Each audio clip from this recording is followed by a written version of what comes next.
District Attorney, Brooke Jenkins. They have the specifics around the events leading to Bob Lee's murder, and I want to just take this opportunity before they come up and provide the details that they are able to share with the public to really thank the San Francisco Police Department and the investigators who worked tirelessly to ensure that this case was handled appropriately.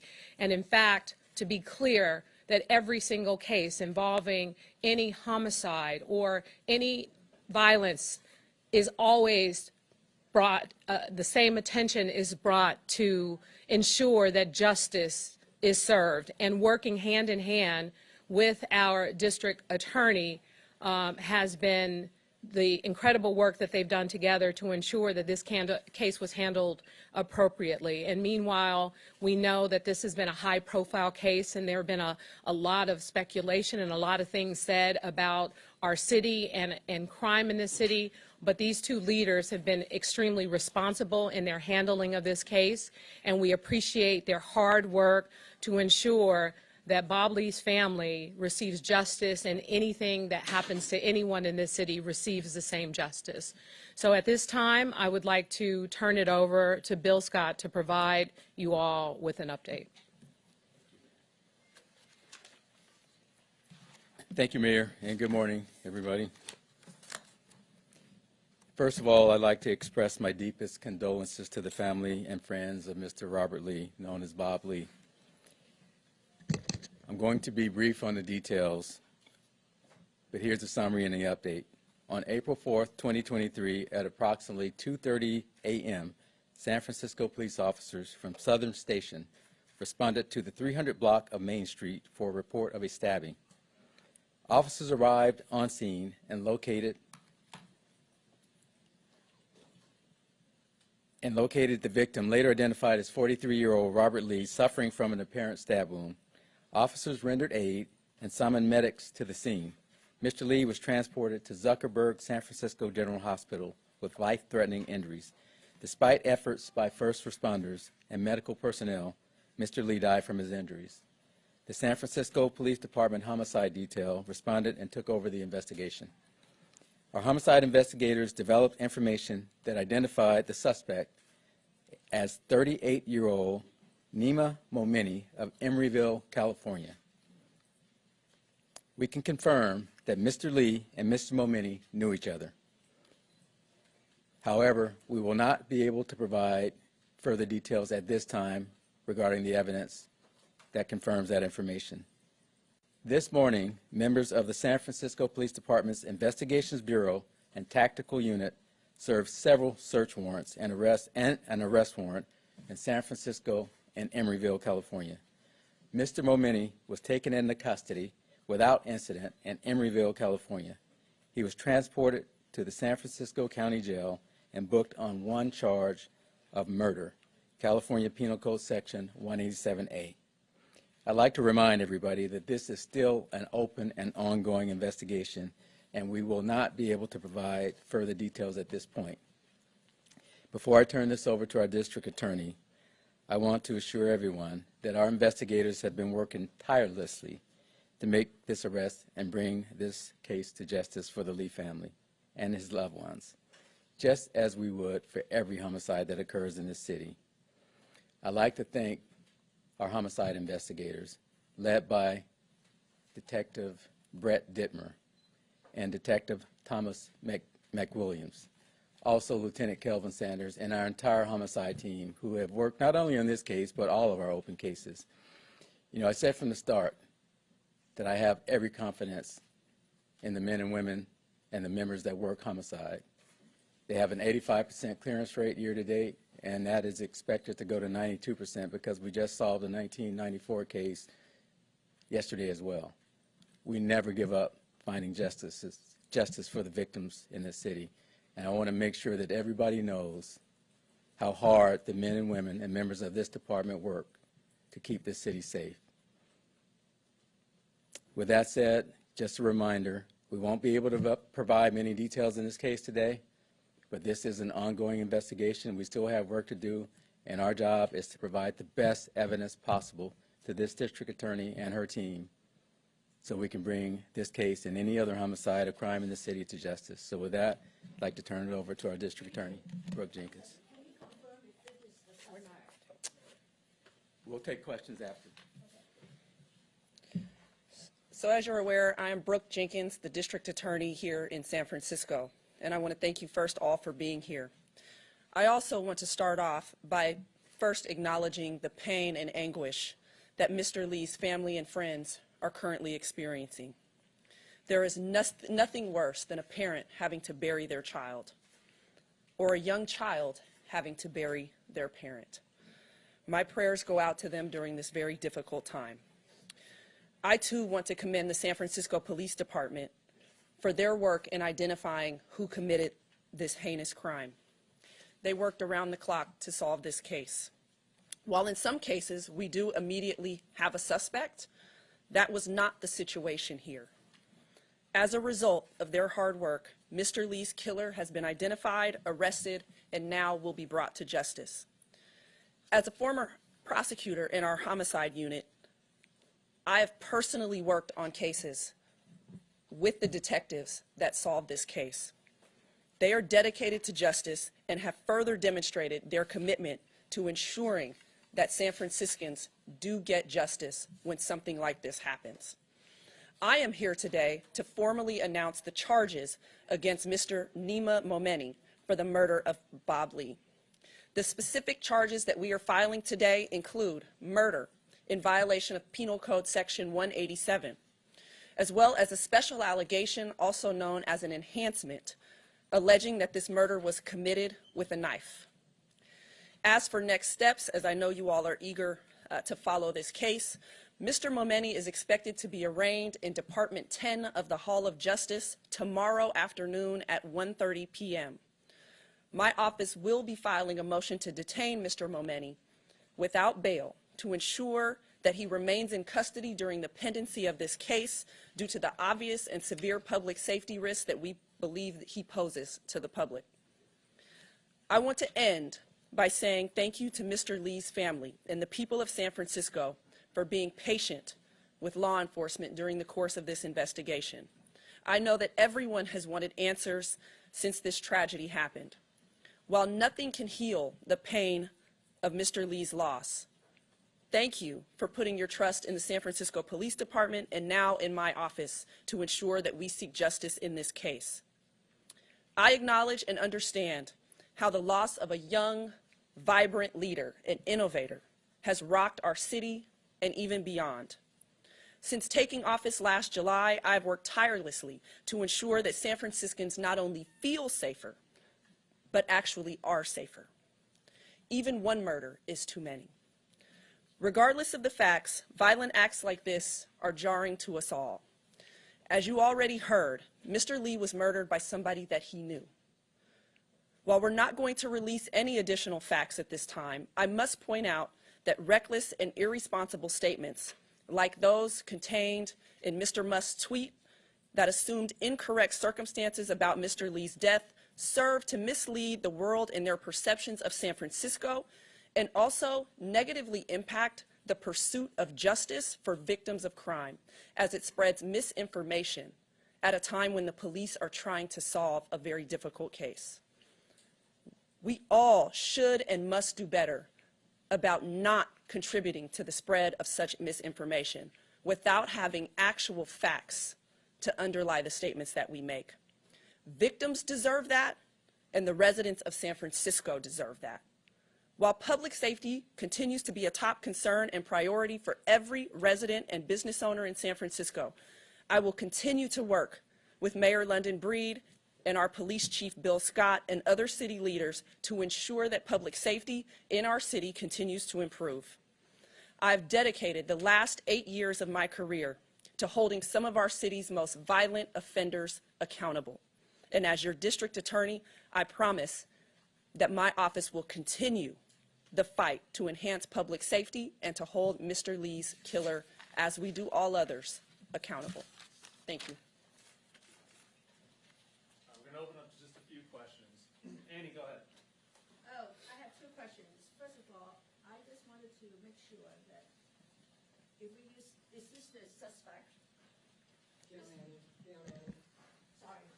You know, see us after, because I have never met Mr. Momini, so I can't confirm that in this press conference, but we appreciate the question. How do you link the suspect to the case? What lead did you have? Was there any security footage that you saw this guy and then you hone in on him? How did you find him? Well, Into the case? we followed the evidence, and there is a lot of evidence, and again, there's still work to be done on this case, and there's still evidence that we need to locate, so we are very limited in what we need to say at this point. And I want to reemphasize what has been said by me and the district attorney. At the end of the day, we want to make sure that we get justice for the families and Mr. Lee. And I really appreciate everybody's enthusiasm to get information, but we have to put the case first. So we won't be able to go into details about any evidence today. Miguel, go ahead. Chief, what can you tell us about the suspect and the victim's time together before the incident, and how long were you tracking the suspect? Well, the evidence shows that they knew each other, and that's about as much as I can say. You know, this case started over a week ago, and we've been working around the clock since then. So the things will come out as this case proceeds, and particularly when it gets to court, but at this point, that's about as much as I can say. I will say this. We've been on this round the clock from the start, and I just want to make sure that the world knows that we have other homicides that we work just as hard on. I understand and appreciate the interest in this case. That's not lost on any of us. But let's not forget that we have lost other lives in this city, and there's work to be done on those cases as well. Chief, can you say anything about the motive? Was this a targeted killing? Was it an altercation that erupted, a fight, anything about that? Well, can't say anything about the motive at this point. But we do know that they knew each other. The evidence has told us that. Hi, good morning. My name is Riley Palmer. I'm with KCB.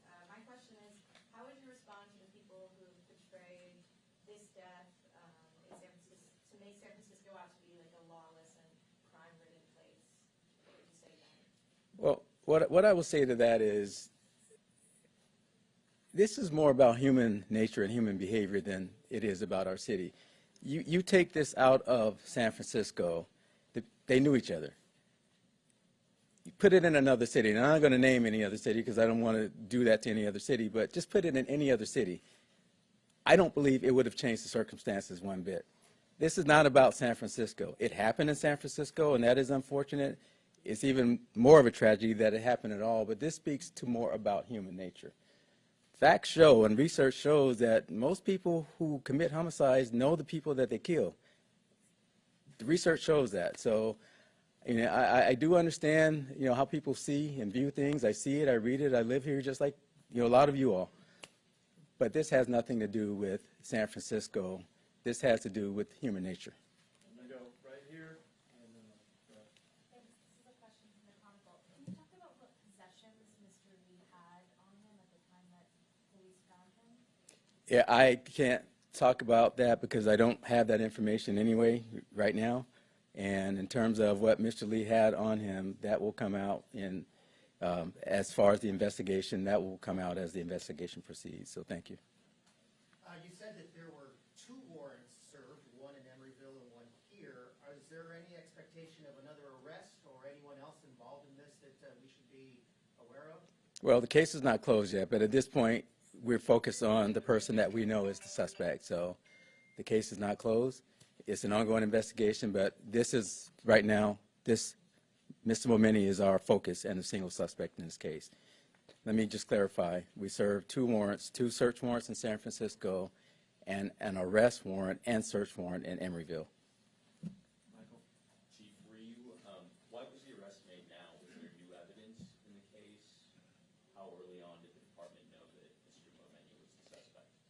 Well, in any investigation, when we get to the point where we're comfortable that we have enough evidence to make the arrest and we're comfortable, this is where working with our district attorney's office really, really matters. You know, and just as an aside, you know, it's not too common where you have a district attorney who prosecuted homicides and a chief of police who has worked homicide, and we understand the nuances with these investigations. We both do. So we appreciate the work that our teams, our respective teams do. But when we work together and we communicate, we know at which point, because we're taking advice from our prosecutors, when we're ready to proceed with an arrest, when we have enough, when they feel comfortable, and I'll let the DA speak to that, comfortable enough that we have a case that we can move forward with. And once that's done, we will make the arrest, and that's what happened in this case. Let me just say this. The police's arrest standard is probable cause. When they hand a case over to my office, the standard is beyond a reasonable doubt. And so we have to remain in communication about when enough evidence has been mounted, not simply for an arrest in a case like this, but so that when the DA's office is handed a case, that we have enough evidence to prosecute to our to charge and to prosecute to our standard, which is higher than the police arrest standard. Has he been under surveillance? It sounds like you all knew early on that he was a suspect. What I will say is this. We've said multiple times now that we are not going to discuss any other facts about this investigation. This is still an ongoing investigation. We are not at the end of the road. We are truly at the beginning of the road. My office has to, again, have sufficient evidence to be able to prosecute this case to a jury, which, to do that, his department still has more work to do. And so at this time, we would ask that you respect that fact. We have a family who's entitled to justice here in this case, and the only way that can be delivered to them is if we protect the integrity of this ongoing investigation. Chief Scott, Chris Velasco from the Washington Post. We've spoken to people who have indicated that the motivation for the attack was a personal entanglement between Mr. Lee and a member of Mr. Mulvaney's family. Is that an area of focus in this investigation? And do you have a comment on that? Well, I don't have a comment in terms of confirming that or not confirming that. What I will say is ongoing investigation. We know they knew each other. We know that much, and we've confirmed that. And there's still some work to be done. So what I don't want to do is put out information that's going to come back and haunt us or the prosecution of this case. So I understand how hard that is. I know everybody wants answers, but please be patient with us on this, because we definitely we are where we are in terms of the arrest, the filing of charges. There's still more work to be done, though. Thank you. Leanne, go ahead, and we're going to just take a few more after this. Yeah, Chief, with regard to what you just said, that you treat every homicide case the same way, there was a murder back in June of this year, less than a year ago. His name was Samuel St. Pierre. His parents are from Arizona. You have the make of the vehicle where, the person shot. It was in the marina. His family just wants to hear you say, that you're still, working as hard as possible. I mean, what do you say? That has not been solved yet. And we are, Leanne, we are working as hard as we can on those cases. And, sometimes evidence comes together, and sometimes, we have evidence that we have to continue to develop. We have to continue to corroborate. And every case is different, but we are working on that case. I'm familiar with all cases, but we are working on that case. We don't give up. I mentioned earlier in my comments, we just solved the case from 1994. And look, let me be clear. Every case is not solved. I wish that were the case. I wish that we can solve every case, and we try our best. But we don't give up on these cases. And if there's active evidence that we can follow, we continue to follow those cases. We've solved cases this year from prior years. So what I would say to the public is, we don't lose hope. Please don't lose hope if your case is still out there. We know some cases go dormant. We've actually invested resources in cold case investigations. We hire retired officers, retired investigators to assist in these cases. We have a cold case unit, and we don't give up on these cases. So if the evidence takes us to an arrest, we definitely will make that arrest. But, with that case, we still have more work to do, and we will do more work. Thank you. Chief, you said you worked around the clock on this. By the mayor the other day putting more money in their budget, does that have anything to do with keeping people working, or you can get more done and get the case where it is? Well, absolutely it does. Our members work 10 hours a day. And when you have a homicide investigator that basically is spending the night in his office, that's done on overtime. And as you all probably might imagine, the onset and the first, week or so of a case, first couple of days, you're hot on leads. We work very hard. Our folks work very hard. So yes, you can't do that without the resources. And I'm grateful that the mayor put that to the board, and I'm grateful for the board for approving that, because otherwise we can't not do what we do. Most of our homicides, there is a pretty significant amount of overtime that we have to expend. We're working weekends, we're working nights.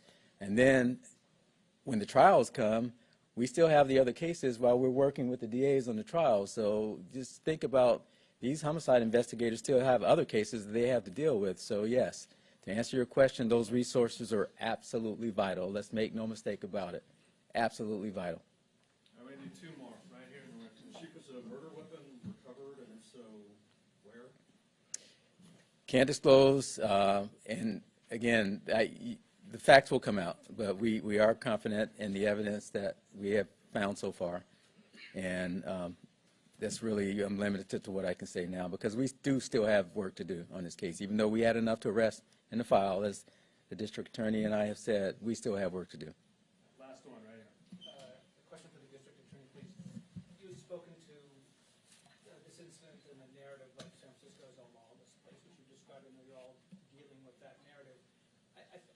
Maybe I'm mistaken. I thought there was a tweet from your office describing this as random or something to that effect. Can you address that, and also just more details, please, about how this doesn't fit that narrative? It's something else. Since this incident happened, since waking up to Elon Musk's tweet, my office has worked hard to actually tell people not to make assumptions about this case. We knew nothing about the facts of this case immediately after it happened. None of us did. And so my urging through Twitter, through the news, was to really press upon not just the media, but the residents of San Francisco and everyone else not to draw conclusions about what happened in this case, and actually to wait and to be patient, to let this investigation play out so that we could actually come back with facts. And so now, as you've heard, we do have some facts that we can offer, which is that the killer was a known person to Mr. Lee. But at no point have I tried to represent what happened here, because until now, no one knew. Okay, so this doesn't fit the narrative. I mean, you have described San Francisco as lawless. We talked about that. And the problems that you're having with random violence, this is something completely apart in your mind. This is something apart from things that we have seen. We all understand, I live in San Francisco as well, that we have had issues with crime. That is why San Francisco made a choice to want new leadership in my office, and I've been working alongside the chief and the mayor to make sure that public safety is a top priority in the city, that we move the ball forward so that San Franciscans, like I said, don't just feel safe, but in actuality are safe. And so we are on a positive trajectory in this city. We are seeing crime rates drop across most categories. We still have a long way to go, but we are all aligned in where this city needs to go. And I think that's what's most important here. Okay, no more questions. The mayor's going to address the audience. Thank you again to our District Attorney, Brooke Jenkins, and our Police Chief, Bill Scott. And I just want to take this into perspective. Just 2 days ago, our District Attorney announced a murder conviction. And today, not only the solving of this case, an arrest made in this case, but also a 1994 case. What the people of San Francisco have asked for time and time again as it relates to crime in our city has been accountability. And that's what you see with the two leaders joining us here today, is accountability to make it clear that people who commit crimes in our city of any capacity will be brought to justice. That is our goal, to make San Francisco a better, more safer city for each and every one of us. Thank you so much.